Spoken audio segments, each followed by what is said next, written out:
Replication और duplication in eukaryotes की प्रक्रिया को दर्शाता है, जिसे हिंदी में डीएनए प्रतिकृति या प्रतिलिपि निर्माण यूकैरियोट्स में कहा जाता है। इसमें यूकैरियोटिक कोशिकाओं में डीएनए की प्रतिलिपि बनने की संपूर्ण प्रक्रिया को विस्तार से दिखाया गया है, विशेष रूप से रेप्लिकेशन फोर्क यानी प्रतिकृति कांटे, जहां डीएनए 2 धागों में खुलता है पर होने वाली गतिविधियों को। मुख्य घटक और उनकी भूमिकाएं। 1. डीएनए की डबल हेलिक्स संरचना। चित्र के दाहिने भाग में डीएनए की हेलिकल संरचना दिखाई गई है, जिसमें टोपोइसोमेरेज नामक एंजाइम उपस्थित है। ये डीएनए के सुपरकॉइलिंग को कम करता है ताकि प्रतिकृति के दौरान धागे आसानी से खुल सकें। 2. हेलिकेज। टोपोइसोमेर्स के पास हेलिकेज एंजाइम दिखाया गया है, जो डीएनए की दोनों स्ट्रैंड्स को अलग करता है, जिससे सिंगल स्ट्रैंडेड डीएनए बनता है।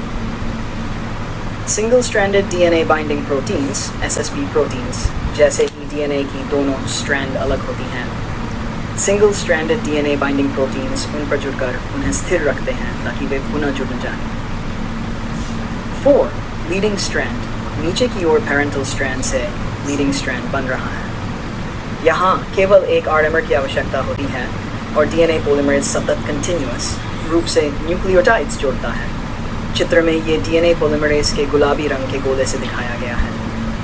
Find lagging strand. ऊपर की ओर लैगिंग पेरेंटल स्ट्रैंड से लैगिंग स्ट्रैंड बनता है, जो असतत डिसकंटिन्यूअस रूप से ओकाज़की फ्रैगमेंट्स के रूप में बनता है। प्रत्येक छोटे टुकड़े के लिए नया आरएनए प्राइमर आवश्यक होता है। यहाँ लैगिंग रेप्लिकेशन कॉम्प्लेक्स कार्य करता है, जिसमें प्राइमेस नीले रंग का डीएनए पॉलीमरेज और डेड डीएनए पॉलीमरेज शामिल हैं।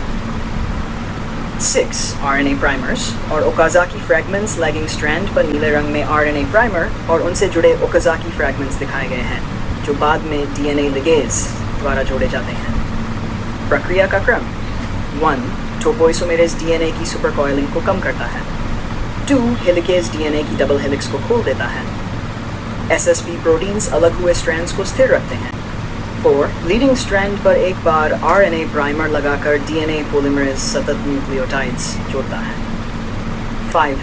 लैगिंग स्ट्रैंड पर बार बार आरएनए प्राइमर लगाकर डीएनए पॉलीमरेज छोटे छोटे टुकड़े ओकाज़की फ्रैगमेंट्स बनाता है। 6. अंत में इन टुकड़ों को डीएनए लिगेज जोड़कर पूरा स्ट्रैंड बनाता है।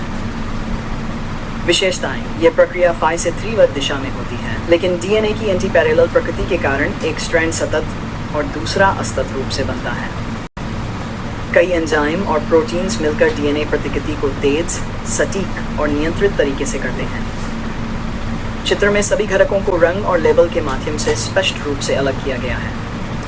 एक मौलिक जैविक प्रक्रिया है, जिसमें एक कोशिका अपने डीएनए की प्रतिलिपि बनाती है, जिससे एक मूल अणु से 2 समान डीएनए अणु तैयार होते हैं। ये प्रक्रिया कोशिका विभाजन और वंशानुक्रम के लिए आवश्यक है, ताकि प्रत्येक नई कोशिका को आनुवंशिक निर्देशों का पूरा सेट प्राप्त हो सके।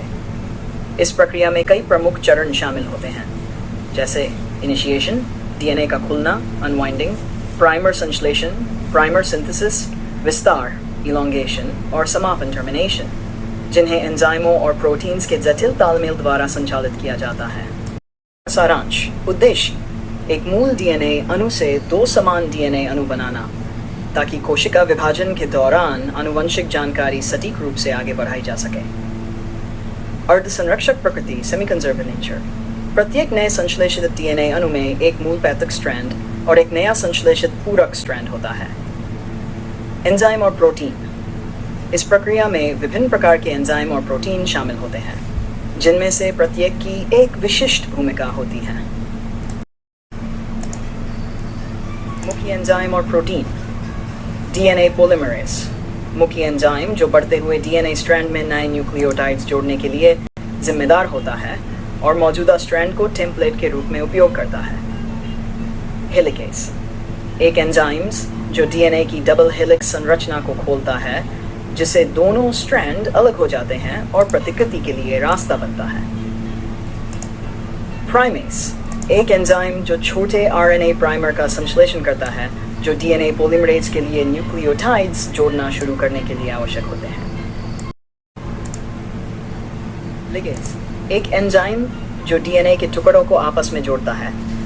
विशेष रूप से प्रतिकृति के दौरान लैगिंग स्ट्रैंड में यह बहुत महत्वपूर्ण होता है। Single strand binding proteins SSB, ऐसे प्रोटीन जो अलग हुए DNA स्ट्रैंड से जुड़ते हैं और उन्हें पुनः जुड़ने रीअनलिंग से रोकते हैं। टोपोइसोमरेज, ऐसे एंजाइम जो DNA हेलिक्स के खुलने से उत्पन्न तनाव टेंशन कम है। DNA प्रतिकृति के चरण आरम्निशिएशन, प्रतिकृति DNA अणु के विशेष स्थानों पर शुरू होती है जिन्हें ओरिजिन्स ऑफ रेप्लिकेशन कहा जाता है। हेलिकेज DNA की डबल हेलिक्स को ओरिजिन पर खोलता है, जिससे रेप्लिकेशन फॉर्क प्रतिकृति कांटा बनता है। SSB प्रोटीन अलग हुए स्ट्रैंड्स से जुड़कर उन्हें पुनः जुड़ने से रोकते हैं। खुलना अनवाइंडिंग, हेलिकेज DNA को लगातार खोलता है और अणु के साथ आगे बढ़ता है। टोपोइसोमेरेज DNA के खुलने से उत्पन्न तनाव टॉर्शनल स्ट्रेस को कम करने में मदद करते हैं। प्राइमर संश्लेषण प्राइमर सिंथेसिस, प्राइमेज दोनों DNA स्ट्रैंड्स पर छोटे RNA प्राइमर का संश्लेषण करता है। ये प्राइमर DNA पॉलीमरेज के लिए न्यूक्लियोटाइड्स जोड़ने का प्रारंभिक बिंदु प्रदान करते हैं।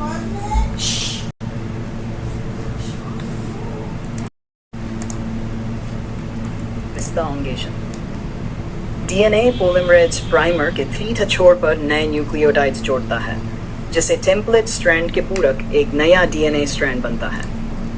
लीडिंग स्ट्रैंड का संश्लेषण 5 से 3 दिशा में निरंतर कंटिन्यूअसली होता है। लैगिंग स्ट्रैंड का संश्लेषण असतत डिसकंटिन्यूअसली रूप से छोटे छोटे टुकड़ों में होता है, जिन्हें ओकाजाकी फ्रैगमेंट्स कहा जाता है, और ये भी 5 से 3 दिशा में होता है। समापन टर्मिनेशन, प्रतिकृति तब समाप्त होती है जब प्रतिकृति कांटे रेप्लिकेशन फॉर्क्स आपस में मिल जाते हैं या DNA अणु के अंत तक पहुंच जाते हैं। लिगेज लैगिंग स्ट्रैंड पर ओकाजाकी फ्रैगमेंट्स को जोड़कर एक सतत कंटिन्यूअस स्ट्रैंड बनाता है। RNA प्राइमर्स को DNA से बदल दिया जाता है और बचे हुए रिक्त स्थान को लिगेज द्वारा सील किया जाता है।